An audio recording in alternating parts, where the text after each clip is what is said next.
नमस्कार, आप देख रहे हैं आरजे न्यूज राजस्थान और मैं हूं आपके साथ मिथुन। दोस्तों, आरजे न्यूज राजस्थान पर अभी एक हाल ही में एपिसोड हम चला रहे हैं जिसका नाम है शून्य से शिखर तक। उसमें हम आपको ऐसे ऐसे लोगों से मिलवाते हैं जिन्होंने अपने जीवन काल में शुरुआत ग्राउंड लेवल से मेहनत स्टार्ट की और एक टॉप लेवल पर जाकर अपनी मेहनत को जारी रखा है। ऐसे ऐसे लोगों से हम आपको मिलवाते हैं ताकि हमारी ये एक लक्ष्य रहता है कि आप लोगों तक ऐसे ऐसे लोगों की जो बातें हैं वो पहुंच सके, उनके जो संघर्ष की कहानियां हैं वो आप तक पहुंच सके और आप भी अपने जीवन में इस तरह के कार्य कर उनसे प्रेरित होकर अच्छे अच्छे कार्य कर सके। तो आइए आज एक बार फिर मैं आपके साथ एक और ऐसी हस्ती के साथ हाजिर हूं जिन्होंने अपने जीवन काल में अनेकों संघर्ष किए हैं और संघर्ष करते करते एक टॉप मुकाम को हासिल किया है। जी हाँ, मैं बात कर रहा हूं राजस्थान सरकार में हाल ही में पीसीसी सचिव सचिन जी सरवटे की, जिन्होंने अपने जीवन काल में अनेकों संघर्ष किए हैं और संघर्ष करते हुए आज पीसीसी का मुकाम हासिल किया है। तो सर, सबसे पहले तो आपका आरजे न्यूज राजस्थान पर बहुत बहुत स्वागत है सर। धन्यवाद। मैं आपके आरजे न्यूज़ के दर्शकों को मेरी तरफ से बहुत बहुत नमस्कार अभिवादन करता हूं जी। और आपने मुझे इस कार्यक्रम के लिए चुना, इसके लिए भी आपका धन्यवाद। जी बिल्कुल, हमारा तो लक्ष्य यही होता है कि ऐसे ऐसे लोगों की कहानियां हमारे दर्शकों तक पहुंचाया जाए। तो सर, आप हमारे दर्शकों को अपना एक संक्षिप्त में परिचय दीजिए। सर, मेरा नाम सचिन विष्णुदेव सरवटे है। मैं स्वर्गीय श्री राम जी सरवटे का सुपुत्र हूँ जी और विष्णुदेव जी सरवटे का मैं पुत्र हूँ जी। और राजस्थान प्रदेश कांग्रेस कमेटी का भी वर्तमान में प्रदेश सचिव हूँ। हाल ही में मेरे को जो है डिजिटल मेंबरशिप का जो है वो स्टेट कोऑर्डिनेटर बनाया गया है और जोधपुर संभाग मुझे दिया गया है डिजिटल मेंबरशिप के लिए, जो कांग्रेस की सदस्यता चलेगी।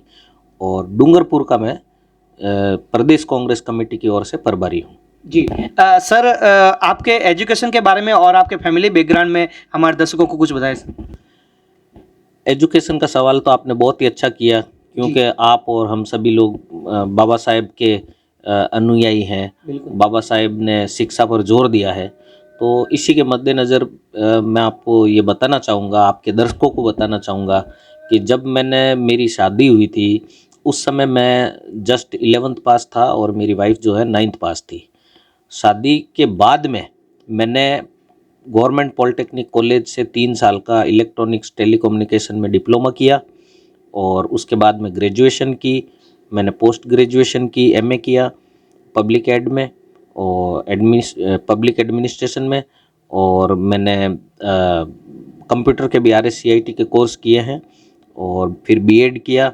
LLB मेरी सेकेंड ईयर तक पहुंचा मैं, लेकिन क्योंकि राजनीतिक दृष्टि से और सामाजिक दृष्टि से बिजी होने के कारण अब मैं समय नहीं दे पाता।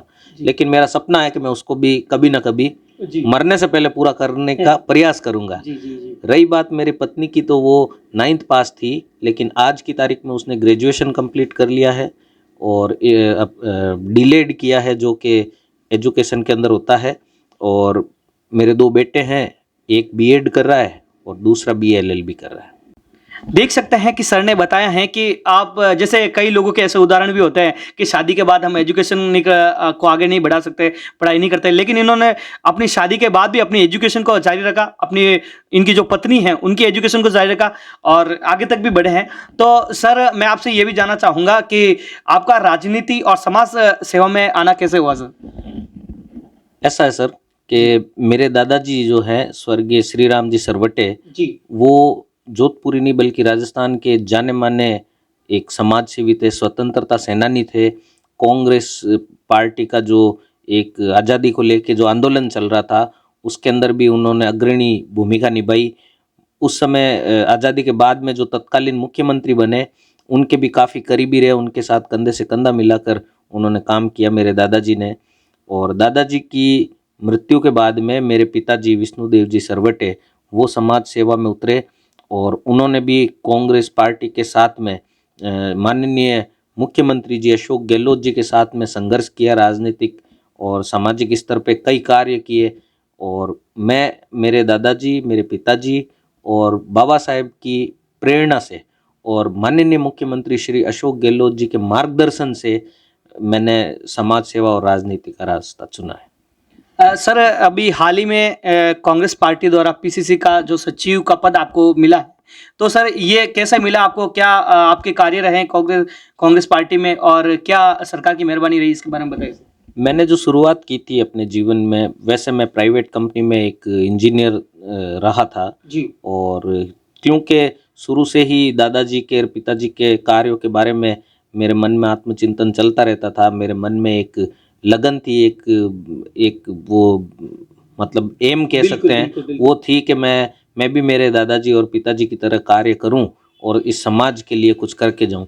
और क्योंकि मैं शुरू से ही आध्यात्मिक दृष्टि से भी मैं आध्यात्मिक रहा हूँ, मेडिटेशन करना, ध्यान लगाना और ईश्वर साधना करना, ये मेरा शुरू से ही, मैं बहुत कट्टर आस्तिक हूँ।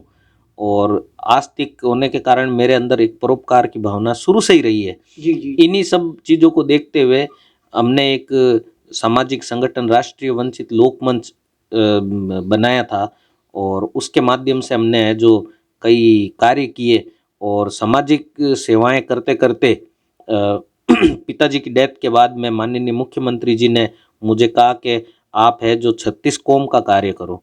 मुझे बुला के उन्होंने समझाया कि आप जो है मतलब हर वर्ग, हर जाति, हर समुदाय के जो वंचित है, जो शोषित है, उनके लिए कार्य करो। तो उनकी मार्गदर्शन से, उनकी प्रेरणा से मैं राजनीति में आया। जी, वैसे सर आप एक वाल्मीकि समाज से बिलोंग करते हैं, जिसका वर्चस्व राजनीति के क्षेत्र में इतना नहीं होता है, फिर भी राजस्थान सरकार में जो माननीय मुख्यमंत्री जी हैं अशोक जी गहलोत, उन्होंने कांग्रेस पार्टी में इनको पीसीसी का जो पद दे रखा है। तो सर इसके बारे में मैं आपसे जानना चाहूँगा, आपके कौन कौन से ऐसे कार्य रहे हैं जो, और ऐसे कौन कौन से माध्यम हैं जिनके द्वारा समाज की सेवाएं आपने की है, लोगों की सेवाएं की है सर? मैं पहले आपने जो बात कही उसके ऊपर थोड़ा प्रकाश डालना चाहूँगा। आपने कहा कि वाल्मीकि समाज को इतना वो नहीं मिलता है। मैं कृपया मुझे क्षमा करिएगा। जी मैं आपको बताना चाहता हूँ कि कांग्रेस पार्टी ही एकमात्र ऐसी पार्टी है जो 36 कौम को साथ लेकर चलती है, जो वंचितों, शोषितों, दलितों, SC ST OBC माइनॉरिटी सबको साथ लेके चलती है। जी जी जी इसका सबसे बेहतरीन अगर उदाहरण मैं आपको देना चाहूँगा तो वो ये है कि प्रधानमंत्री के बाद में सेकंड सीट किसकी होती है? गृह मंत्री की। बिल्कुल सर। तो इंदिरा गांधी जी जब प्रधानमंत्री थी तो आपको ध्यान होगा कि बूटा सिंह जी को गृह मंत्री बनाया गया था। जी तो वो एक सर्वोच्च पद होता है जो प्रधानमंत्री के बाद होता है, और वो हमारे इस वाल्मीकि समाज को, इस दलित समाज को कांग्रेस पार्टी ने दिया। जी ठीक है। उसके बाद में मेरे दादाजी और मेरे पिताजी, उन्होंने भी कांग्रेस पार्टी में कई पदों पे रहे वो। इसके अलावा मैं चलो मेरे परिवार की बात नहीं करता हूँ। आप अगर दृष्टि डालेंगे बाहर भी तो कांग्रेस पार्टी ने वंचितों, शोषितों को कई जगह है जो राजनीति में हिस्सेदारी दी है, सरकार में भी हिस्सेदारी दी है। अभी आप देख लो, मैंने जो है राष्ट्रीय वंचित लोक में, अभी आपका सवाल ये था कि भाई आपने सामाजिक क्या क्या कार्य किए, तो राष्ट्रीय वंचित लोकमंच के माध्यम से, हालांकि नेकी कर कुएं में डाल वाला व्यक्ति हूं, परंतु आपने सवाल पूछा इसलिए मुझे ये प्रसंग यहाँ बताना पड़ रहा है और मैं ईश्वर से क्षमा मांगता हूँ, मुझे प्रसंग बताना पड़ रहा है। जैसे एक 8 साल की बच्ची थी, कैंसर पीड़ित थी और उसके बारे में अखबार में न्यूज़ आई थी।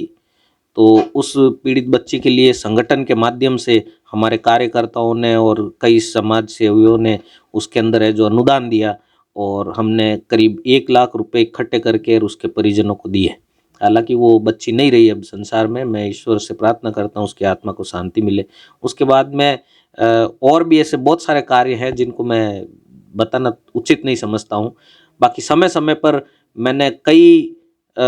मैंने और मेरे संगठन ने, राष्ट्रीय वंचित लोकमंच ने और वाल्मीकि विश्व महापंचायत संघ ने समय समय पर इन शोषितों, इन वंचितों, सफाई कर्मचारियों की और सरकारी कर्मचारियों की जो है वो बातें, जो समस्या है वो सरकार तक पहुंचाई है। तो सर आपके संगठन द्वारा और भी ऐसे कौन कौन से ऐसे कार्य किए गए हैं सर?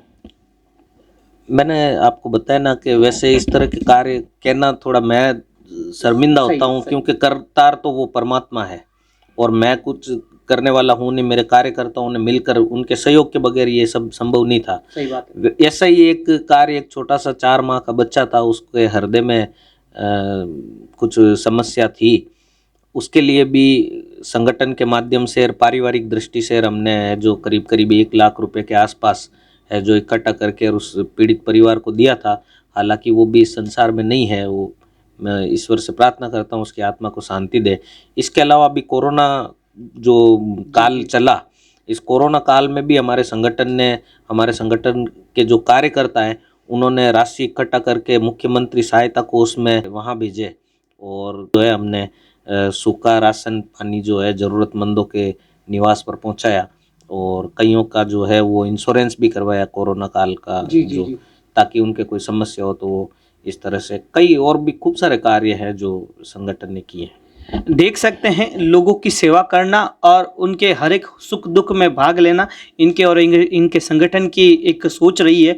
तो उसी के देखते हुए राजस्थान सरकार ने आज इनको एक बड़ा पद दिया है। और सर मैं एक चीज़ और जानना चाहूँगा, जैसे आपने जैसे सामाजिक क्षेत्र में और राजनीतिक क्षेत्र में आप जो ये निरंतर प्रयास करते रहते हैं, तो इनमें किन किन लोगों ने आपको सपोर्ट किया है? राजनीति में आज आप इतने बड़े पद पर हैं, तो किन लोगों ने आपको राजनीतिक रूप से सपोर्ट किया है, इस बारे में बताएं सर।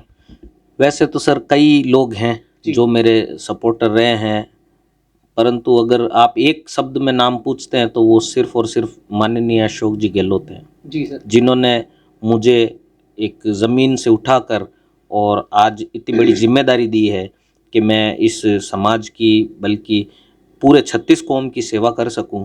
और प्रदेश सचिव बनाना अपने आप में एक बहुत बड़ा कार्य है, बहुत बड़ी जिम्मेदारी है जो माननीय मुख्यमंत्री जी और गोविंद सिंह जी डोटासरा जी ने मुझे दी है और मैं इन दोनों का बहुत बहुत शुक्रगुजार हूं और मैं पूरा प्रयास कर रहा हूं कि मैं अपने कार्य में सही साबित हूं।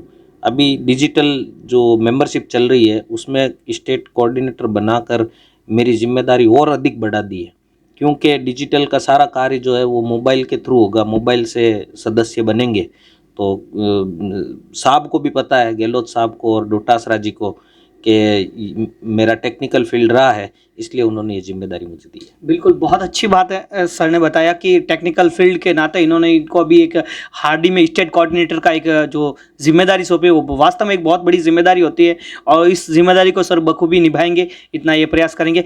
सर मैं आपसे एक और जानना चाहता हूँ, जैसे आपके समर्थक बहुत ज़्यादा हैं तो इसके विपरीत भी आपको बहुत सारे ऐसे लोग भी मिले होंगे। तो सर आपको अपने राजनीतिक कैरियर में कौन कौन सी कठिनाइयों का सामना करना पड़ा सर? कभी ऐसा कोई वाकया?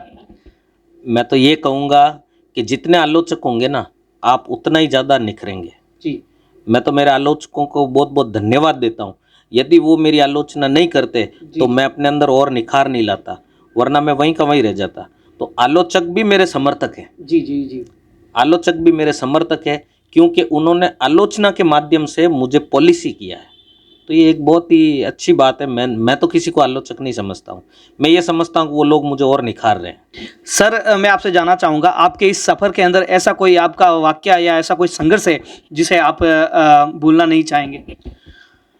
सर संघर्ष और ऐसे प्रसंगों का तो जो है हमारे परिवार के साथ में एक बहुत पुराना नाता है, मेरे दादाजी और पापा जी के टाइम से चला आ रहा है।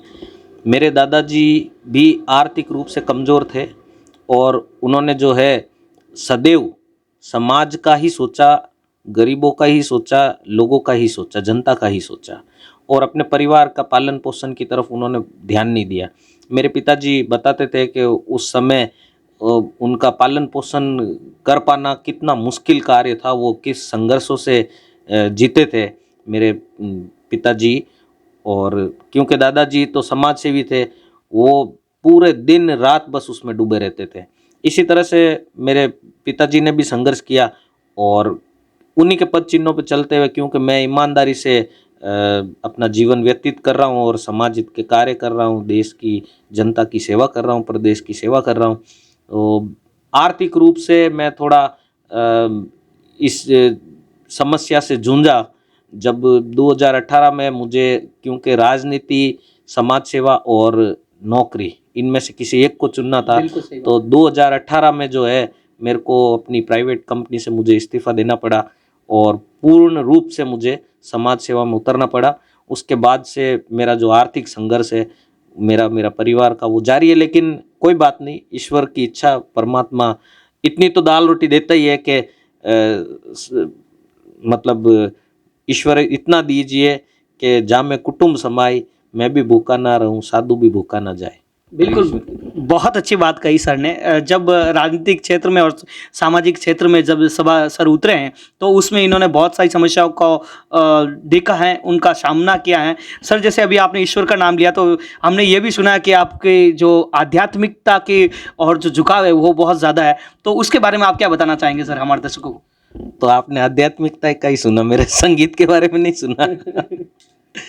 ऐसा है सर कि आध्यात्मिकता एक ऐसा विषय है जिसको पब्लिसाइज करना कोई ज़रूरी नहीं होता है, लेकिन क्योंकि आपने सवाल किया है तो शुरू से ही मैं मेडिटेशन करता आया हूँ और ईश्वर की साधना में रहा हूँ। अभी भी मैं मेडिटेशन करता हूँ। कई बार आप मुझे कॉल करते हैं तो आपको मतलब फ़ोन में नहीं उठाता हूँ, या कई बार वो स्विच ऑफ आता है, या क्योंकि वो फ्लाइट मोड पे होता है कई बार, तो मैं मेडिटेशन में बैठा रहता हूँ और एक एक डेढ़ घंटे तक मैं मेडिटेशन करता हूँ। और मेरी जो ईश्वर को मानने की जो वो है, वो किसी धर्म से या किसी विशेष जाति या समुदाय से जुड़ी हुई नहीं है। मैं ईश्वर की साधना, मेरे लिए ईश्वर सब जगह है। मैं मस्जिद में भी गया हूँ, मैं चर्च में भी गया हूँ, मैं गुरुद्वारे में भी गया हूँ, और सब जगह इस परमात्मा को एक ही महसूस किया, और वो एक ही है। सर इसके अलावा आपकी कौन कौन सी हॉबी रही है सर?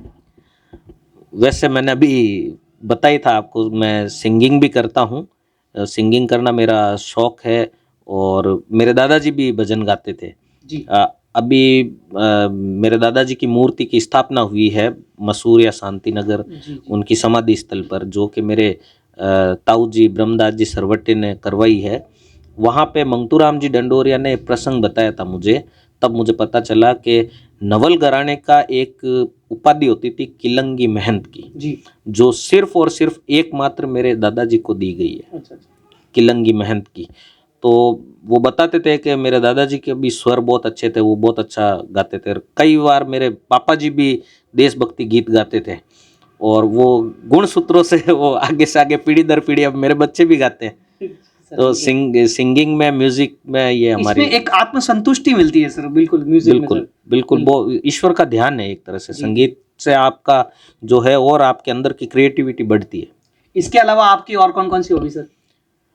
इसके अलावा मैं पहले जब स्टूडेंट काल में था तब क्रिकेट भी खेलता था और चेस खेलता था, और बाकी ये जो है अच्छी जीवनियाँ पढ़नी महान लोगों की, बाबा साहेब को पढ़ना, और स्वामी विवेकानंद जी, रामकृष्ण परमहंस, अबुल कलाम आज़ाद जी, गांधी जी, और इन सब को पढ़ना, ये मेरी रुचि रही है। सर वैसे तो आपने राजनीतिक क्षेत्र में भी अच्छा कार्य किया और समाज का एक नाम रोशन किया है।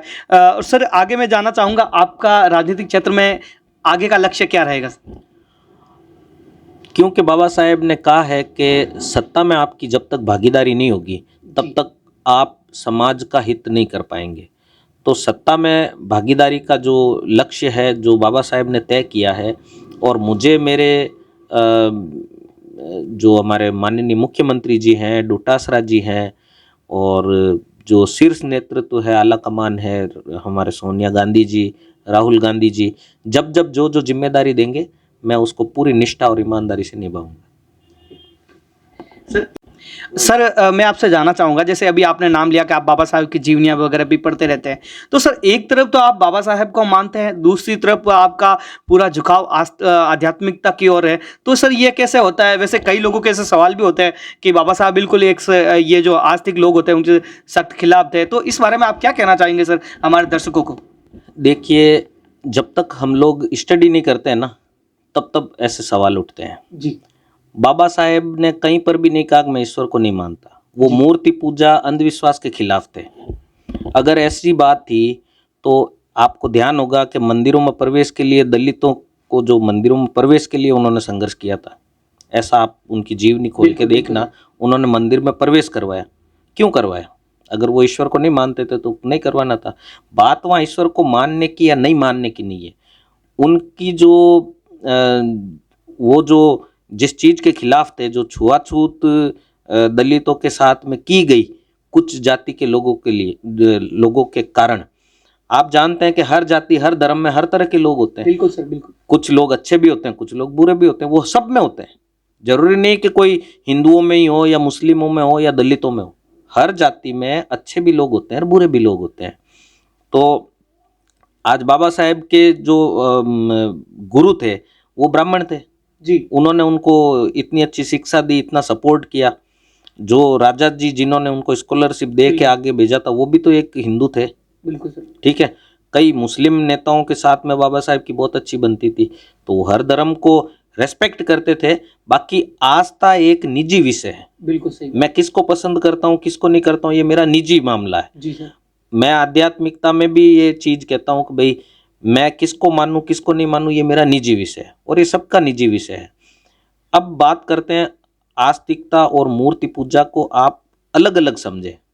आस्तिकता एक चीज है जो आपके हृदय से जो आपका विश्वास है ईश्वर के प्रति वो बात है, और मूर्ति पूजा वो आपकी अपनी सोच अपना विचार है। आपकी श्रद्धा अगर एक कप को आपने ईश्वर मान लिया तो वो कप आपका वो जो है आपका जो विश्वास है वो विश्वास काम करेगा। मेन चीज विश्वास है। जी आप मुझे बता दो भगवान बुद्ध ने कहीं पे भी ऐसा लिखा हो कि परमात्मा नहीं है?